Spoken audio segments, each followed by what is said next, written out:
एक गांव था, नाम था ढोलकपुर। बड़ा ही शांत और सुंदर गांव था। लोग हमेशा खुशी से झूमते थे क्योंकि उस गांव में रहता था महाराज रायस्टार, जो अपने गांव के लिए एक शेर था, जो कभी अपने लोगों के साथ गलत होने नहीं देता था। लेकिन उस गांव में छुपा था एक डरावना राज, एक राज जो सबके दिल में था पर जुबान पे नहीं। गांव के बीच एक सूखा हुआ पेड़ था जिसे लोग कहते थे श्रापित पेड़। ना कोई उसके पास जाता, ना कोई उससे आंख मिलाता। हर पूर्णिमा के अगले दिन उस पेड़ के नीचे एक लाश मिलती थी।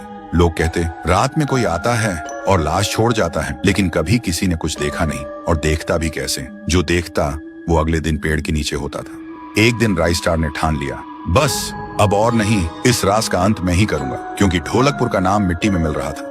फिर एक पूर्णिमा की रात रायस्टार चुपके से जाकर पेड़ के पास बैठ गया। रात के 2 बजे एक आवाज आई, थुंग थुंग थुंग थुंग थुंग थुंग थुंग थुंग थुंग सहूर।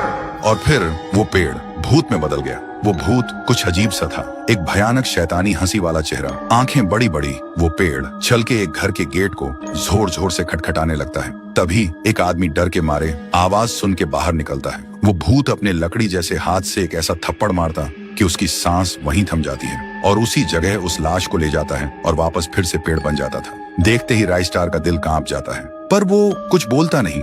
सुबह लोग भीड़ में जमा हुए और रायस्टार ने पहली बार उस पेड़ से बात करने की कोशिश की। पेड़ के अंदर से एक आवाज निकली, क्या तुम सब भूल गए मुझे? रायस्टार बोलता है, तू कौन है? पेड़ बोलता है, मैं हूँ ठुन ठुन ठुन साहुर। एक वक्त था जब मैं भी इस गांव का एक प्यारा सा बच्चा था, लेकिन 100 साल पहले मुझे इसी पेड़ से रस्सी बांधकर उल्टा लटका दिया गया, गांव वालों की आंखों के सामने, और मेरी मौत को तमाशा बना दिया गया, सिर्फ इसलिए क्योंकि मैंने एक राज देख लिया था जो लोग छुपाना चाहते थे। और उसी पल से मेरी रूह इस पेड़ से जुड़ गई।